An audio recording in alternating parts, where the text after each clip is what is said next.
Et on va vous laisser la main pour faire les démonstrations. En fait, ça c'est une implémentation de Stable Fluids améliorée. Donc on en trouve des tas, hein. C'est comme j'ai dit, c'est un algorithme qui a été fait, voilà, en 99 et aujourd'hui on trouve des implémentations, temps réel, qui sont très chouettes. C'est un bon exercice d'ailleurs, hein, pour ceux qui s'intéressent au sujet d'essayer d'implémenter Stable Fluids et donc voilà, ça c'est une des démos, que j'ai vu passer récemment, où on a, voilà, c'est du WebGL et donc ça tourne en temps réel et on voit très bien, donc là c'est interactif, hein, quand j'appuie sur le bouton de ma souris, je peux, secouer le fluide et on voit un peu justement la façon dont donc c'est une version avec, le confinement de la vorticité, c'est-à-dire cette, technique qui permet de, compenser un peu la perte de viscosité qu'on a normalement de façon naturelle avec Stable Fluids. Et donc, voilà, on voit très bien que les petits tourbillons sont préservés, probablement même d'une façon qui est un peu, qui fait un petit peu, artificielle, parce qu'on a cette technique donc où en gros, on détecte les endroits où on a de la vorticité et en fait on la renforce. C'est-à-dire qu'on rajoute un terme, pour renforcer la vorticité et donc compenser la diffusion numérique qui normalement tue la viscosité, la vorticité aux petites échelles. Donc voilà, une implémentation en WebGL. Je crois même qu'il a mis son code en open source, donc vous pouvez aller voir. Une implémentation de Stable Fluids avec justement ces petites techniques de compensation qui ont été designées par la suite pour essayer de regagner un peu du réalisme, en tout cas de la fidélité visuelle. Ce qui est important quand on fait de la fumée ou des choses comme ça et qu'on l'utilise dans le film d'animation ou dans les effets spéciaux, ce qui dans le jeu vidéo en fait n'a pas grand intérêt. C'est-à-dire que si on veut faire quelque chose, enfin à part pour des raisons visuelles, mais si on veut faire quelque chose qui soit interactif, finalement cette vorticité aux petites échelles, elle n'est pas extrêmement importante. Et Florence, j'ai adoré ton exemple avec le petit jeu que vous aviez fait là, parce que en fait c'est exactement ça. C'est voilà, on a une simulation et finalement, le fait de la rendre interactive donne des options de gameplay et puis peut-être qu'on peut apprendre des choses avec ça. Donc voilà, donc je renouvelle, en fait, mon souhait de fin de que j'ai mis à la fin de la démo. C'est-à-dire, on voit que finalement toute la recherche, si vous regardez tous les papiers qui ont cité Stable Fluids à chaque fois, c'était dans le but d'améliorer la fidélité visuelle. Est-ce qu'on pourrait pas imaginer un programme de recherche où on prenne une direction différente qui serait celle d'aller vers l'interactivité, les options de gameplay, le temps réel. Et voilà, et peut-être que dans 10 ans, on aurait tout un tas de nouvelles simulations qui soient temps réel, qui permettent d'explorer un peu tous ces domaines-là. Voilà, je ne vais pas vous faire des tourbillons pendant 20 minutes. Vous pouvez tous aller voir vous avez l'adresse du coup ici. Vous pouvez aller voir l'adresse et jouer avec. J'imagine qu'il y a un certain nombre de participants qui sont déjà en train de le faire. C'est assez amusant. Voilà, c'était tout ce que je voulais montrer. Enfin, je travaille sur des choses malheureusement qui sont encore de la R&D, donc que je peux pas partager. Mais bon, vous comprenez la philosophie du truc. Voilà, je te rends la main, Florence, si jamais tu veux montrer des Ouais, choses. ouais. Alors, tac. Alors moi, je vais vous montrer juste aussi quelques petits exemples. Est-ce que vous voyez mon écran? Ouais. Ok, alors ça, c'est un démonstrateur en fait qui a été mis au point à l'INRIA avec nous, puis avec aussi des collègues de la cellule de valorisation et puis des ingénieurs en fait qui ont participé à ce prototype. Donc l'idée en fait, c'est d'avoir un vrai système d'une fibre en fait, que vous ne voyez pas trop parce qu'elle est cachée derrière la simulation, avec une molette ici que l'utilisateur peut tourner pour faire ce qu'on appelle des plectonèmes, hein. Quand vous rajoutez de la torsion à une fibre, en fait, elle va commencer à elle va faire une boucle et puis après elle va faire un plectonème. Et l'idée, c'était qu'on superpose en fait à cette vraie expérience, un simulateur de tige. Donc celui-ci a été fait par un de mes étudiants, Alejandro Blumentals, pour voir si ça reproduisait en temps réel, la même physique. Donc vous voyez que là, alors est-ce que la vidéo tourne? Voilà, vous voyez?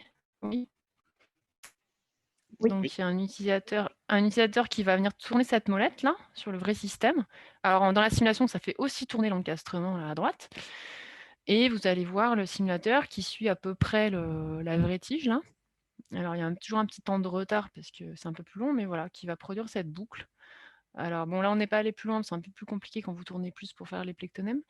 Mais bon, donc c'est assez rigolo. Du coup, là, vous avez une petite salle de showroom à l'entrée de l'INRIA. Vous pouvez venir, l'utilisateur peut venir manipuler ce système pour, voilà, pour pouvoir en fait la prédiction qui est donnée par le simulateur. Donc ça, c'est un exemple où on a à la fois quelque chose de, disons, assez prédictif, enfin au moins d'un point de vue qualitatif, et qui reste suffisamment léger pour être calculé de façon interactive en même temps que l'utilisateur manipule le dispositif réel. Et ça permet d'expliquer tout un tas de choses sur, voilà, sur le couplage en flexion, torsion d'une tige, etc. Donc il y a un but pédagogique. Ici, c'est pas un but de jeu vidéo, mais c'est plus un but pédagogique pour expliquer la physique des tiges à des étudiants ou à un public non averti. Voilà, donc c'est la première chose que je voulais vous montrer. Ensuite,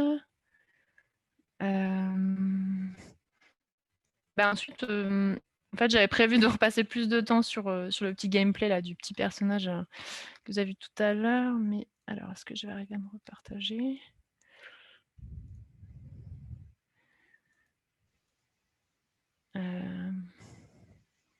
Tac. Désolée, c'est un petit peu long. Bon.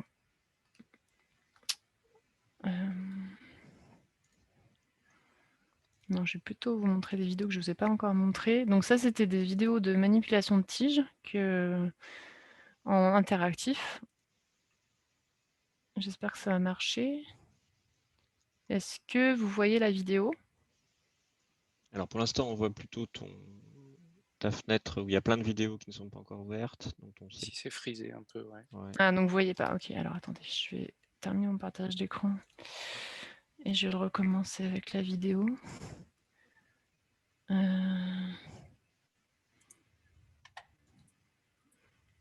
ne sais pas comment faire pour partager uniquement d'un...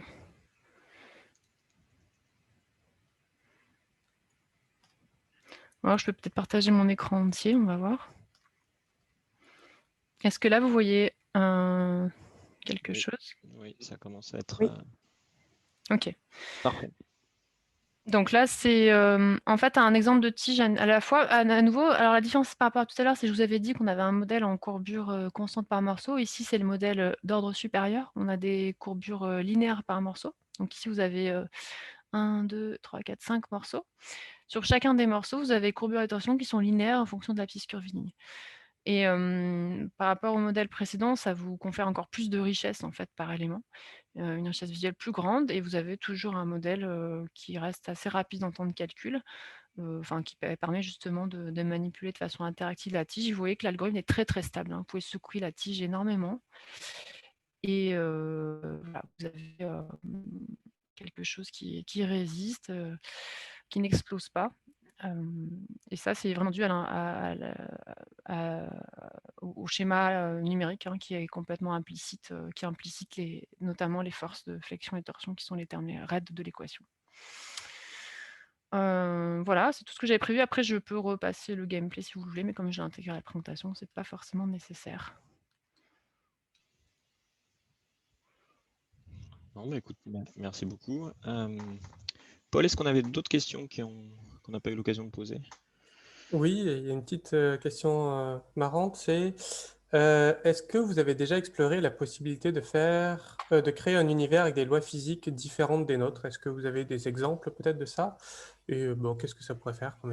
Voilà, est-ce que vous avez des idées là-dedans? Est-ce que vous avez des exemples? Est-ce que vous avez déjà vu des choses comme ça? Alors, c'est une bonne question. Souvent, quand je parle de science aux gens de l'industrie du jeu vidéo, j'ai parfois des gens qui me disent ah oui, mais du coup, ça marche que pour des jeux réalistes. En fait, pas forcément. Moi, le truc sur lequel j'insiste beaucoup, c'est le côté systémique, c'est-à-dire on modélise un système. Après, que ce système soit paramétré comme le vrai système physique ou pas, pourquoi pas.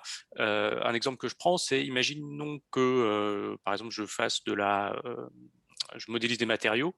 Si je veux modéliser, par exemple, un matériau qui soit poreux, qui brûle, qui soit magnétique et qui, je sais pas quoi, je peux très bien, si c'est des paramètres de matériaux, je peux m'amuser à modéliser ce matériau-là, même si aujourd'hui, il n'existe pas. Donc, à partir du moment où on est systémique, c'est-à-dire qu'on modélise vraiment on modélise des équations, on peut très bien modéliser soit des lois physiques alternatives, je veux dire, si je veux renverser la gravité, je peux renverser la gravité, des choses comme ça, soit ajouter des connexions dans les systèmes qui ne sont pas des connexions réelles. Et en plus, moi, je pense que ça a aussi une valeur au sens même, entre guillemets, un peu éducatif, c'est-à-dire qu'on enseigne le fait d'appréhender un système, de le comprendre par phénomène d'essai-erreur, vraiment une démarche scientifique, quoi. Et donc voilà, bon, en conclusion, le fait de faire de la modélisation, de la simulation et du systémique n'empêche pas du tout de faire des choses qui soient des univers fictifs avec des lois irréalistes. Ouais, dans le domaine de la physique, il y a un livre qui est connu pour ça, alors dont j'ai oublié le nom, mais où ça prenait l'exemple où la vitesse de la lumière était assez faible, était quasiment de quelques kilomètres heure, et c'était la journée de quelqu'un qui se promène dans la rue, qui a sa vie quotidienne, mais qui a plein d'effets un petit peu non intuitifs pour nous. Donc j'imagine que ce genre de choses peut aussi être fait. Voilà, on peut inventer les lois qu'on veut en changeant les constantes. À partir du moment où c'est cohérent, on peut avoir des choses intéressantes. Dans le chat, il y a quelqu'un qui donne un exemple de physique non euclidienne avec antichamber, que je ne connais pas. Je ne sais pas si vous connaissez peut-être parmi vous. Moi, j'ai déjà vu des petites expérimentations effectivement, on est dans des mondes non euclidiens avec des géométries riemanniennes ou autres. Alors, j'ai oublié le nom, donc je ne sais pas si c'est celui-ci que j'ai vu passer. Mais effectivement, si on cherche sur YouTube, on trouve des gens qui ont fait des petites expérimentations dans ce genre-là. C'est assez sympathique. D'accord. Alors, sinon aussi, quand on parle de physique, on parle beaucoup de mécanique, comme tu disais, David. Est-ce que vous connaissez beaucoup de choses qui ont été faites dans le domaine de l'optique? Récemment, on a tout ce qui est X-ray tracing là, qui est assez célèbre, mais est-ce qu'il y a d'autres choses qui ont été faites ou dans le domaine de l'optique, en fait, soit pour rendre les jeux plus réalistes, soit pour améliorer, euh, voilà, comme base de gameplay peut-être, ou Alors, à ma connaissance, il n'y a pas énormément de choses. Alors, évidemment, on utilise énormément les lois de l'optique pour tout ce qui est rendu. Mhm. Mais on est encore une fois dans la fidélité visuelle, on n'est pas tellement dans le gameplay. Oh, il y a des choses avec simplement des réflexions sur des miroirs, des choses comme ça, mais des choses plus fines que ça, qui utiliseraient vraiment des lois d'optique et des simulations optiques dans le but de faire de l'interactivité et du gameplay, j'en ai pas connaissance, mais j'ai pas non plus une connaissance encyclopédique du jeu vidéo, mais s'il y a des gens qui ont des exemples en tête, ils peuvent les poster dans le chat, mais pas à ma connaissance, voilà. D'accord. Ou Florence peut-être. Non, non, c'est pas ma connaissance. Vous allez peut-être, je pense, vous aurez un intervenant je pense de Unity dans l'après-midi ou le demain. Je pense qu'il vous aura peut-être Dans la semaine, oui. dans la semaine. Ouais, j'ai vu, donc je pense qu'il sera mieux à même de répondre. C'est mercredi. Alors, dans mon souvenir, dans Half-Life 2, il y avait une petite partie où on voyait à un moment des effets loop, mais c'était vraiment juste pour dire, regardez, on a fait ça, c'est sympa, et ça avait impressionné du monde à l'époque, mais c'était juste quelques objets répartis et il n'y avait pas de gameplay basé dessus. Je pense que c'était juste un effet graphique qui était sympa. Oui, si on voulait, on pourrait imaginer un truc où le joueur doit tailler sa propre lentille pour observer un phénomène ou des choses comme ça. Enfin, un truc qui soit vraiment systémique où le joueur on puisse avoir des phénomènes d'émergence comme ça en fonction de ce que les joueurs font. Très, très bien. Je suis en train de regarder les questions encore et ça s'accumule et arriver à suivre les questions en même temps et arriver à les extraire. Et oui, mais sinon, voilà, on parlait d'optique. En acoustique, est-ce qu'il y a des travaux qui ont été faits, notamment au niveau modélisation acoustique, sur les effets Doppler, la propagation, l'atténuation? Il me semble que généralement, on fait juste une atténuation en une loi carrée, je crois, en fonction de la distance. Mais est-ce qu'il y a des choses qui ont été plus développées que ça, peut-être? Vous êtes au courant? Alors, dans le jeu vidéo, il y a des choses maintenant un peu plus fines que ça, où on calcule des effets de réverbération en fonction de la géométrie de la pièce, etc. Ah Mais oui, c'est ok. précalculé. Florence, je ne sais pas si D'accord. toi, tu as des choses Alors, il y a des choses qui ont été faites, mais bon, encore une fois, pour le réaliste, hein, donc des bruits assez subtils qui ont été synthétisés, comme de froissement de feuilles, des bruits de fluide, etc. Mais c'est clairement pas en temps réel. Donc là, il y a pas mal de recherches là-dessus en graphique, mais bon, à ce que je connais, c'est pas du tout pour le temps réel. D'accord. Et donc, Florence, sinon, là, tu as dit que ce que tu faisais, ça y est pas. Voilà, c'était dans l'aspect recherche, c'était beaucoup utilisé dans l'animation. Enfin, et donc, là, vous n'avez pas eu de contact avec des studios prochainement qui voudraient vraiment mettre ça en place dans un de leurs jeux. des effets plus réalistes, soit au niveau représentation graphique, soit encore une fois base de gameplay? En fait, c'est ce que je disais à Raphaël en préparant ces exposés. Les personnes qui nous ont contactés étaient quand même toutes axées sur l'intelligence artificielle. Donc, il y avait toute l'idée de vraiment de faire de l'apprentissage pour accélérer. Et j'ai vu aucun studio dire on veut utiliser la physique pour accélérer. Ouais. Je veux utiliser l'intelligence artificielle pour accélérer. Ah ouais, d'où la Donc, question tout à l'heure. voilà, donc non, en termes de recherche de personnes en modélisation, non, j'ai pas senti cette affinité-là. Après, je ne sais pas si dans le milieu du jeu vidéo, il y a ce réflexe d'aller chercher les articles scientifiques, un peu comme ce que tu fais, David, régulièrement, pour voir qu'est-ce qui se fait actuellement dans les derniers développements ou quoi. J'ai l'impression qu'il y a beaucoup de gens qui font des choses un peu en interne et qu'il n'y a pas beaucoup de réflexe de publication ou aller chercher ce qui se fait dans les articles scientifiques eux-mêmes, quoi.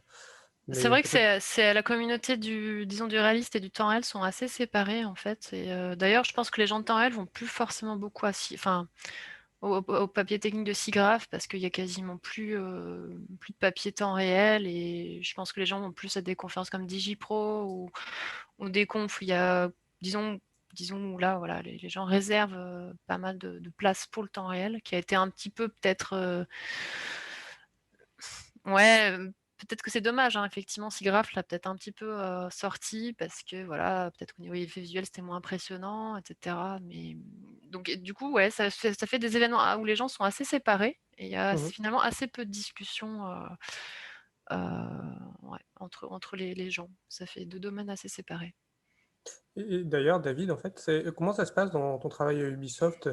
Est-ce qu'il y a des équipes qui te disent, ah bah tiens, on aimerait bien modéliser, je sais pas, par exemple, une mer qui soit réaliste, et ils viennent te contacter, ou enfin, comment est-ce que tu interviens? Pour ton travail en tant que directeur scientifique chez Ubisoft, à ma connaissance, c'est pas fréquent comme poste dans les studios de jeux vidéo. Non, effectivement, le job a été créé quand je suis arrivé et j'ai pas connaissance dans d'autres studios qu'il y a un poste équivalent. Moi, je travaille un peu à l'interface entre la techno et le design et en fait, soit ça marche dans un sens, soit dans l'autre. C'est-à-dire qu'au début, en fait, j'ai commencé à apprendre des modélisations physiques que je connaissais de par voilà mon travail de recherche, etc. Et puis à créer des petits prototypes dans le but d'inspirer les équipes créatives. Et puis voilà, je crée des prototypes et puis en fonction de ça, on me dit tiens, c'est intéressant, tiens, ou alors non, t'es gentil, mais on voit pas ce qu'on pourrait en faire.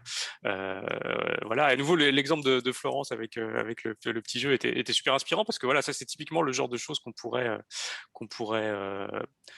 dire, qu'on pourrait montrer et qui pourrait inspirer les gens. Et parfois, ça se passe dans l'autre sens, c'est-à-dire que maintenant, parfois, on vient me voir en me disant tiens, est-ce que tu saurais faire un truc machin. Ça, c'est pour la partie qui est vraiment proche du design.